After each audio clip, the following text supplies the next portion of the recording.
Hello viewers, welcome to my channel Dhananjay Malik history.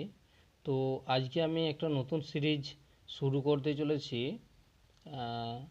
আপাতত যে SLST পরীক্ষাগুলি হবে সেখানে যে নবম দশম এবং একাদশ দ্বাদশ শ্রেণীর টিচার রিক্রুটমেন্ট হবে, সেখানে যে সমস্ত কোশ্চেনগুলো থাকে সম্ভবত ইতিহাসের শুধুমাত্র প্রশ্নগুলো, সেই প্রশ্নগুলোকেই আমি যেগুলো খুব ক্রিটিক্যাল প্রশ্ন আছে, মানে কঠিন, সেইগুলো তোমাদের সামনে উপস্থাপন করছি। এবং সেই উপস্থাপনের সঙ্গে সঙ্গে তার আনুষঙ্গিক যে সমস্ত উত্তরগুলো হবে সেগুলোকে আমি তথ্য বা ব্যাখ্যা হিসাবে সেগুলো আমি এখানে উদ্ধৃতি দিচ্ছি। তো দেখো, যখন তোমরা ভিডিওগুলো দেখবে তখন তোমাদের নিজেদেরই ভালো লাগবে, বিশেষ করে যারা কম্পিটিটিভ পরীক্ষাগুলোর জন্য এবং আমাদের এসএলএসটির জন্য নিজেদেরকে প্রিপেয়ার করছো, তো তাদের পক্ষে খুবই সহজ হবে বলে আমি আশা রেখেই এই ভিডিওগুলো নতুন সিরিজ শুরু করছি। এবং এইটা হচ্ছে এসএলএসটির সিরিজটা হবে এসএলএসটির। তো আমি এখানে যে সিলেবাস অনুসারে আমাদের ভারতের ইতিহাসের এবারে প্রাচীন যুগ থেকে শুরু করে, মানে সিন্ধু সভ্যতার পূর্ববর্তী অবস্থা থেকে শুরু করে পরবর্তী যে 1947-এর 15ই আগস্ট ভারত স্বাধীনতা লাভ করে এবং স্বাধীনতা পরবর্তী অংশ, এটা ভারতের এবং ইউরোপের অংশ হিসেবে একবারে 1789 খ্রিস্টাব্দে 14ই জুলাই ফরাসি বিপ্লব থেকে শুরু করে একবারে 1945 খ্রিস্টাব্দে, যেখানেতে দ্বিতীয় বিশ্বযুদ্ধের পরিসমাপ্তি এবং বিশ্ব শান্তি প্রতিষ্ঠার জন্য সম্মিলিত জাতিপুঞ্জ প্রতিষ্ঠা, এই বৃহত্তর অংশগুলো আমি অতি অবশ্যই আমার চ্যানেলে এবং পছন্দের বেশ কঠিন প্রশ্নগুলোকে আমি তোমাদের সামনে উপস্থাপনার চেষ্টা করছি। তো যাই হোক, আশা করি তোমাদের খুব নলেজেবল হবে, এইটুকু আশা রেখেই আমি তোমাদের সামনে প্রশ্নগুলো উপস্থাপন করার চেষ্টা করছি। তো যাই হোক, কথা না বাড়িয়ে আমি শুরু করছি আজকের প্রথম প্রশ্ন হচ্ছে, ইয়াল্টা সম্মেলন কবে হয়? উত্তর, 1945 খ্রিস্টাব্দের 4 থেকে 11 ফেব্রুয়ারি রাশিয়ার ইয়াল্টা শহরে এই ইয়াল্টা সম্মেলন হয়েছিল। তো গতবারে যে পরীক্ষাটা হয়েছিল 2016 সালে, সেখানেতে এইটাই প্রশ্নটা পড়েছিল যে ইয়াল্টা সম্মেলনের তারিখ কত ছিল? 1945। কেমন? তার সম্পর্কিত যে তথ্যগুলো আছে, ইয়াল্টা সম্মেলনে অংশগ্রহণকারী 3জন রাষ্ট্রপ্রধান হলেন। সেই 3জন রাষ্ট্রপ্রধান কারা? ব্রিটিশ প্রধানমন্ত্রী ছিলেন উইনস্টন চার্চিল, রাশিয়ার রাষ্ট্রপতি ছিলেন জোসেফ স্ট্যালিন এবং মার্কিন রাষ্ট্রপতি ফ্রাঙ্কলিন রুজভেল্ট। তো তোমাদের যদি প্রশ্ন হয়, এখন তো এমসিকিউ লেভেলের প্রশ্ন হবে, তো সেই হিসেবেই তোমাদের প্রশ্ন এরকম দিয়ে দিল যে ইয়াল্টা সম্মেলনে মার্কিন রাষ্ট্রপতি কে ছিলেন। অপশন 4টে দিয়ে দিবে, তার মধ্যে যেটা হবে ফ্রাঙ্কলিন রুজভেল্ট। কেমন? তো সেই হিসেবে আমি একবারে নির্দিষ্টভাবে। আর এই প্রসঙ্গে আরেকটু আমি বলে রাখি, তোমাদের এই প্রশ্নগুলো তৈরি করতে গিয়ে মিনিমাম অন্তত 4 থেকে 5খানা বই আমাকে ফলো করতে হয়েছে, এবং সর্বোপরি আমার নিজের যে নলেজ সেইটাকে আমি এখানেতে উপস্থাপন করার চেষ্টা করেছি। তো সেই হিসেবেই তোমরা অতি অবশ্যই এটাকে গুরুত্ব দিয়ে পড়লে তোমাদেরই অনেক উপকার হবে বলে আমি মনে করি। তো তারপরে প্রশ্ন, অ্যাসাইনেট কি? অ্যাসাইনেট হলো 1789 খ্রিস্টাব্দে 14ই জুলাই ফরাসি বিপ্লবের পর ফ্রান্সের যে সংবিধান সভা, তারা চার্চের ভূসম্পত্তিকে বাজেয়াপ্ত করে এবং 120 কোটি লিভ্র মূল্যের যে কাগজের মুদ্রা প্রবর্তন করেন, তাই হলো অ্যাসাইনেট। পরের এর তথ্য কী আছে না, তথ্য হলো ফরাসি বিপ্লবের সময় মুদ্রার একক ছিল লিভ্র। ফরাসি বিপ্লব হয়েছিল যে সময়, সেটা হচ্ছে 1789 খ্রিস্টাব্দে 14ই জুলাই। আমাদের পরীক্ষার সময় সবসময় এই ডেটটাকে, বিশেষ করে মানে তারিখটাকেও বিশেষভাবে গুরুত্ব দেওয়া হচ্ছে এখন, সেই জন্য 14ই জুলাই 1789 খ্রিস্টাব্দে ফরাসি বিপ্লবটা হয়েছিল। আর ফরাসি বিপ্লব হয়েছিল যে দুর্গের পতনের মধ্যে দিয়ে, সেটা হচ্ছে বাস্তিল দুর্গের পতনের মাধ্যমে। কেমন? পরে প্রশ্ন, অন্ধকারাচ্ছন্ন মহাদেশ বা ডার্ক কন্টিনেন্ট কাকে বলে? উত্তর, আফ্রিকা মহাদেশকে ডার্ক কন্টিনেন্ট বা অন্ধকারাচ্ছন্ন মহাদেশ বলা হয়। তো এখানে তথ্য কী আছে না, তথ্য হচ্ছে আফ্রিকা মহাদেশ ছিল অনাবিষ্কৃত অঞ্চল, যেখানে 1870 খ্রিস্টাব্দের আগে ওই মহাদেশের অভ্যন্তরে পাশ্চাত্যের সভ্যতার কোনো আলো পৌঁছয়নি, তাই একে অন্ধকারাচ্ছন্ন মহাদেশ বলা হয়েছিল। এর আরও তথ্য আছে, আফ্রিকা মহাদেশের অবগুণ্ঠন মুক্ত করেন যে সকল অভিযাত্রী তারা হলেন ডেভিড লিভিংস্টন স্পেক। তো পরীক্ষাতে অনেক সময় পড়ে অন্ধকারাচ্ছন্ন মহাদেশে যে অভিযাত্রী প্রথম এসেছিলেন, যিনি ওই পাশ্চাত্যের যে সভ্যতার দ্বার খুলে দিয়েছিলেন, তিনি হচ্ছেন অভিযাত্রী ডেভিড লিভিংস্টন। তো এর সঙ্গে আরও তথ্য রয়েছে।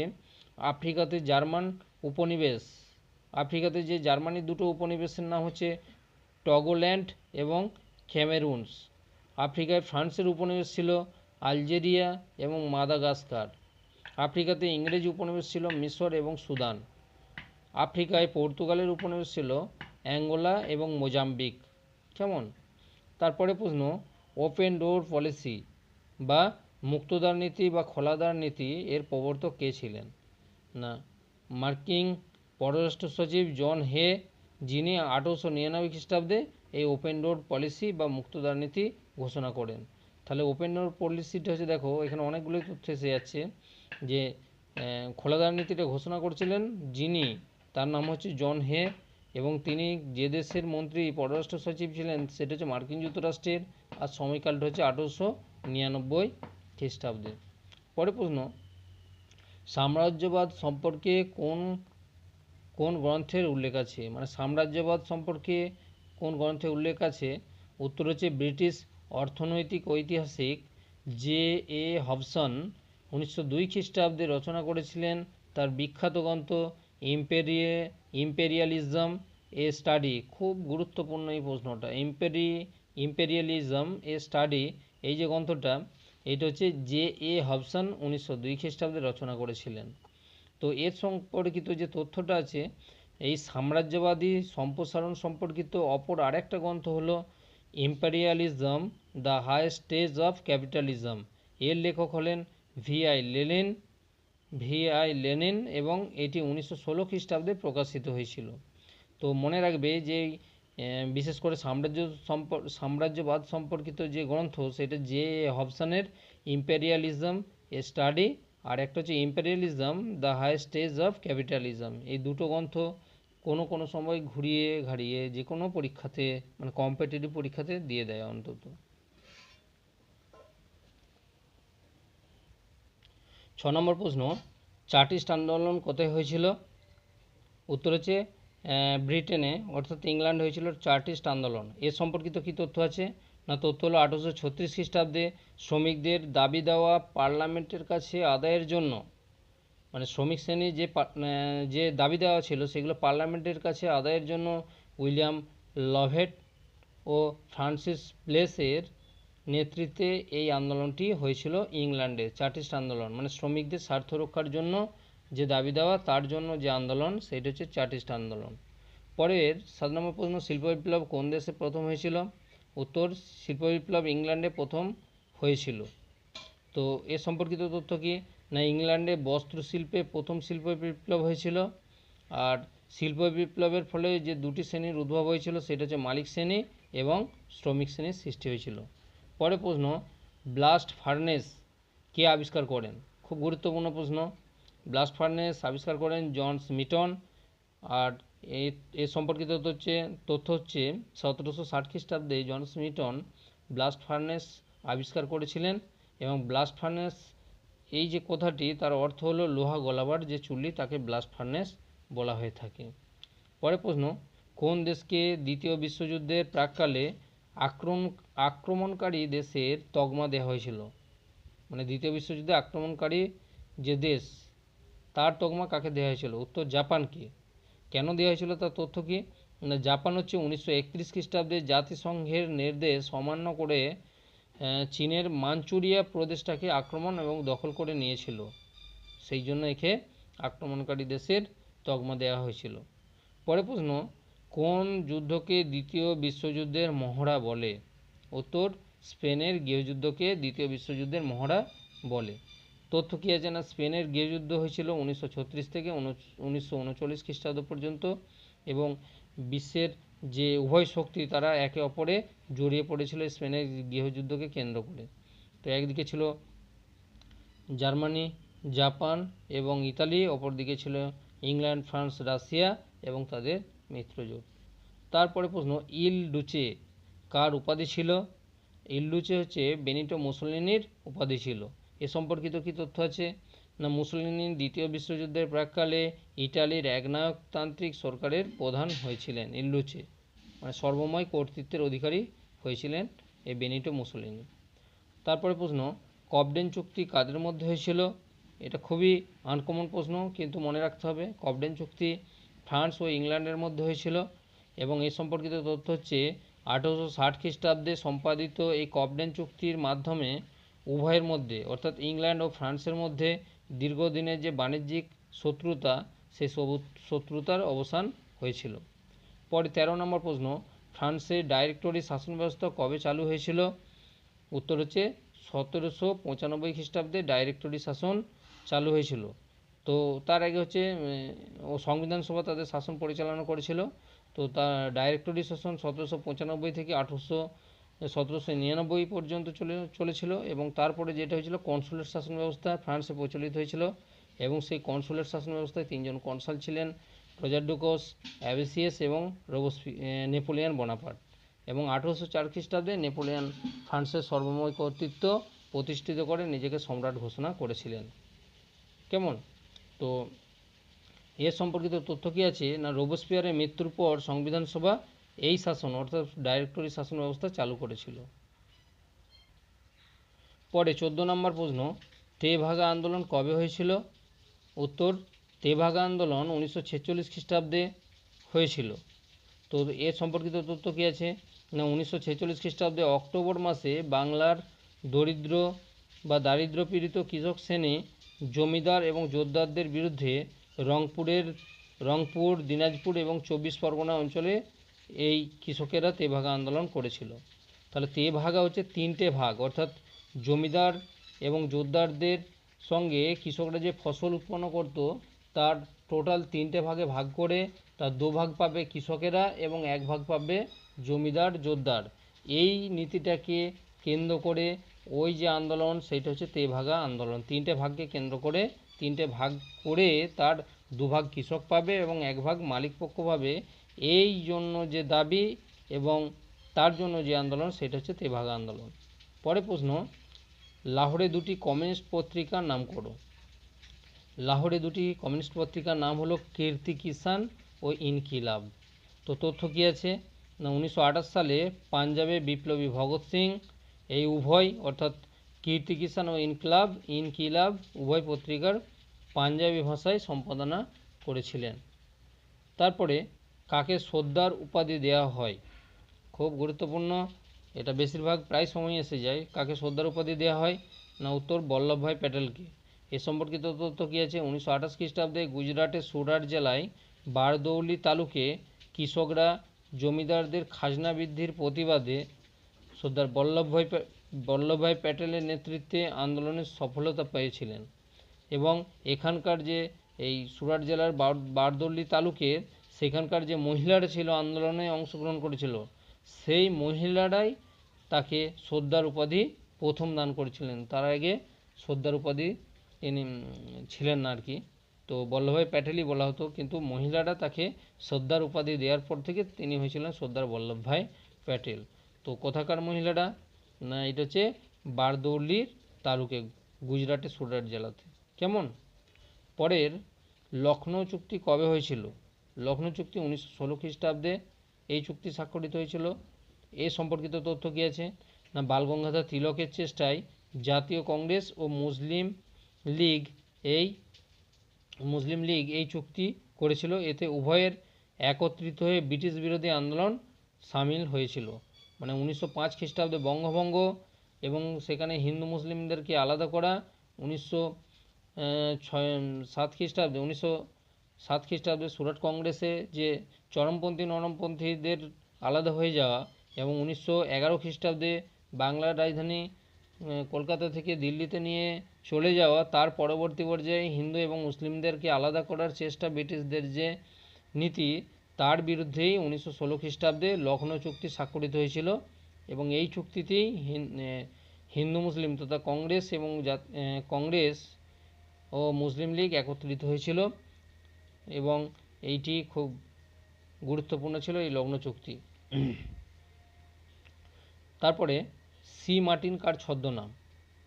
সি সি মার্টিন এই ছদ্মনামটি হচ্ছে নরেন্দ্রনাথ ভট্টাচার্যের। তো তথ্য কী আছে না, এই নরেন্দ্রনাথ ভট্টাচার্য যিনি, তার আসল নাম হচ্ছে মানবেন্দ্রনাথ রায়। তিনি নরেন্দ্রনাথ ভট্টাচার্য এবং সি মার্টিন ইত্যাদি ছদ্মনামে এই বিপ্লবী কর্মপন্থা পরিচালনা করতেন। বিশেষ করে বাংলার এই দামাল যে বিপ্লবী ছিলেন নরেন্দ্রনাথ ভট্টাচার্য, তিনি আরও অনেকগুলি নাম অতি অবশ্যই গ্রহণ করেছিলেন। তো লগ্ন চুক্তি সম্পর্কে আরেকটু আমি বলে রাখি, এই 1916 খ্রিস্টাব্দে লগ্ন চুক্তিতে অম্বিকা প্রসাদ মজুমদার বলে আমাদের বাঙালি একজন অতি অবশ্যই নেতৃত্ব, তিনি সভাপতিত্ব করেছিলেন। তারপরে 19 নম্বর প্রশ্ন, ভারতের সর্বপ্রথম কে ফ্যাক্টরি আইন চালু করেছিলেন? ভারতের বুকে প্রথম ফ্যাক্টরি আইন চালু করেছিলেন লর্ড রিপন। কেমন? তো লর্ড রিপন ভারতে অনেক ভালো কাজ করেছিলেন, সেই জন্য তাকে রিপন দ্য গড বা ভগবান রিপন বলা হয়ে থাকে। তো সেই সম্পর্কিত কিছু তথ্য, তিনি 1881 খ্রিস্টাব্দে এই ফ্যাক্টরি আইনটা প্রচলন করেছিলেন এবং 7 থেকে 12 বছরের শিশুদের 9 ঘন্টার বেশি খাটানো নিষিদ্ধ করেছিলেন। তারপরে মহিলাদের 9 থেকে 11 ঘন্টা এবং পুরুষদের 12 ঘন্টার বেশি খাটানো নিষিদ্ধ করেছিলেন এবং ফ্যাক্টরিতে যারা কাজ করবে তাদের জন্য একটা ছুটির ব্যবস্থা, মানে মাসে 4টি ছুটি, এই ব্যবস্থাটাও তিনি করেছিলেন। তারপরে তাদের একটা এককালীন অর্থ দেওয়ার ব্যবস্থা, অর্থাৎ শ্রমিকদের এককালীন অর্থ দেওয়ার ব্যবস্থাও তিনি করেছিলেন। পরে প্রশ্ন, বেদের যুগে ফিরে চলো, এই যে বিখ্যাত একটা উক্তি, এই উক্তিটি কার ছিল? বেদের যুগে ফিরে চলো সেটা হচ্ছে স্বামী দয়ানন্দ সরস্বতীর উক্তি ছিল, বেদের যুগে ফিরে চলো। তার সম্পর্কিত তো তিনি 1875 খ্রিস্টাব্দে মহারাষ্ট্রে আর্য সমাজ প্রতিষ্ঠা করেছিলেন। পরে প্রশ্ন, 21 নম্বর প্রশ্ন, poverty and un-British rule in India এই গ্রন্থের লেখককে? Poverty and un-British rule in India এই গ্রন্থের লেখক হচ্ছে দাদাভাই নওরোজি। তথ্য কী আছে সম্পর্কিত? তিনি ব্রিটিশ আমলে অর্থনৈতিক দিকটি আমাদের সামনে তুলে ধরেছিলেন তার গ্রন্থের মাধ্যমে এবং তিনি গ্র্যান্ড ওল্ড ম্যান নামে ইতিহাসে পরিচিত। এ প্রসঙ্গে আরেকটু আমার উল্লেখ করা হয়নি, তবুও বলে দিচ্ছি, এশিয়ার একমাত্র ব্যক্তি যিনি ব্রিটিশ পার্লামেন্টের সদস্য নির্বাচিত হয়েছিলেন। তো এই দাদাভাই নওরোজি অতি অবশ্যই বিখ্যাত ছিলেন। পরের প্রশ্ন, পানিপথের তৃতীয় যুদ্ধের সময় মারাঠা পেশোয়া কে ছিলেন? পানিপথের তৃতীয় যুদ্ধের সময় মারাঠা পেশোয়া ছিলেন বালাজি বাজিরাও। এই সম্পর্কিত কিছু তথ্য না, পানিপথের তৃতীয় যুদ্ধ হয়েছিল 1761 খ্রিস্টাব্দে। একদিকে ছিল আফগান শাসক আহমদ শাহ আবদালি ও অপরদিকে ভারতীয় শক্তির নেতৃত্বে ছিলেন মারাঠা পেশোয়া বালাজি বাজিরাও। তো তিনি অতি অবশ্যই এই যুদ্ধে পরাজিত হয়েছিলেন, ফলে হিন্দু রাষ্ট্র গড়ে তোলার ক্ষেত্রে অনেকটাই তার চিন্তাভাবনা থেকে সরে আসতে বাধ্য হয়েছিলেন। পরে 23 নম্বর প্রশ্ন, বক্সারের যুদ্ধে ইংরেজ সেনাপতি কে ছিলেন? বক্সারের যুদ্ধে ইংরেজ সেনাপতি ছিলেন হেক্টর মনরো। তার সম্পর্কিত তথ্য, 1764 খ্রিস্টাব্দে 22শে অক্টোবর এই বক্সারের যুদ্ধে একদিকে ছিল ইংরেজ ইস্ট ইন্ডিয়া কোম্পানির সৈন্য, অপরদিকে ছিল বাংলার নবাব মীর কাসিম, অযোধ্যার নবাব সুজাউদ্দৌলা এবং মুঘল সম্রাট দ্বিতীয় শাহ আলম। এই ত্রয়ী বাহিনীকে ইংরেজ সেনাপতি তথা হেক্টর মনরো পরাজিত করেছিলেন। ফলে 1765 খ্রিস্টাব্দে ইংরেজরা দেয়ানি লাভ করতে সম্ভব হয়েছিলেন, বাংলা বিহার উড়িষ্যাতে দেয়ানি লাভ করেন তারা। পরে প্রশ্ন, সুলতান ই আজম কার উপাধি ছিল? তো সুলতান ই আজম এই উপাধিটি ছিল দিল্লি সুলতান ইলতুৎমিশের। এ সম্পর্কিত তথ্য, ইলতুৎমিশ বগদাদের খলিফার কাছে নিজের অনুমোদন পাওয়ার জন্য 1229 খ্রিস্টাব্দে দূত প্রেরণ করেন এবং তাঁরই প্রেক্ষিতে তাকে এই উক্তি অর্থাৎ সুলতান ই আজম এই উপাধিটি প্রদান করা হয়েছিল। পরে প্রশ্ন, দ্বিতীয় অশোক কাকে বলে? দ্বিতীয় অশোক কুষাণ সম্রাট কনিষ্ককে দ্বিতীয় অশোক বলে। তথ্য এ সম্পর্কিত, তিনি সম্রাট অশোকের মতো ভারতের বাইরে চীন, তিব্বত, জাপান, কোরিয়া এবং মধ্য এশিয়াতে বৌদ্ধ ধর্ম প্রচারের ব্যবস্থা করেছিলেন। পরে প্রশ্ন, 10 রাজার যুদ্ধ কাদের মধ্যে হয়েছিল? না, 10 রাজার যুদ্ধ হচ্ছে ভরত গোষ্ঠীর রাজা সুদাসের সঙ্গে বিশ্বামিত্র মুনির হয়েছিল। তো তো এ প্রসঙ্গে তথ্যটা এরকম যে ভরতগোষ্ঠীর রাজা সুদাস তিনি তার সভাসদের মধ্যে যে সভা পণ্ডিত বা ব্রাহ্মণ পণ্ডিত সেখানে বিশ্বামিত্রকে সরিয়ে দিয়েছিলেন। দেওয়ার পর তার যে প্রিয় ব্যক্তি ছিলেন তো তাকে তিনি যখন বসান, বিশ্বামিত্র তখন অনার্য গোষ্ঠীর বেশ 10 জন রাজাকে নিয়ে এই ভরতগোষ্ঠীর রাজা সুদাসের সঙ্গে যুদ্ধ লাগিয়ে দিয়েছিলেন, যার ফলে এটি 10 রাজা যুদ্ধ নামে পরিচিত। তো সেখানেতে তিনি বিশ্বামিত্রের পদে অতি অবশ্যই বশিষ্ঠকে বসিয়েছিলেন। পরের প্রশ্ন এবং আজকে লাস্ট প্রশ্ন, হরপ্পা সভ্যতার সর্ববৃহৎ কেন্দ্রের নাম কি? হরপ্পা সভ্যতার সর্ববৃহৎ কেন্দ্রের নাম হলো রাখিগাড়ি।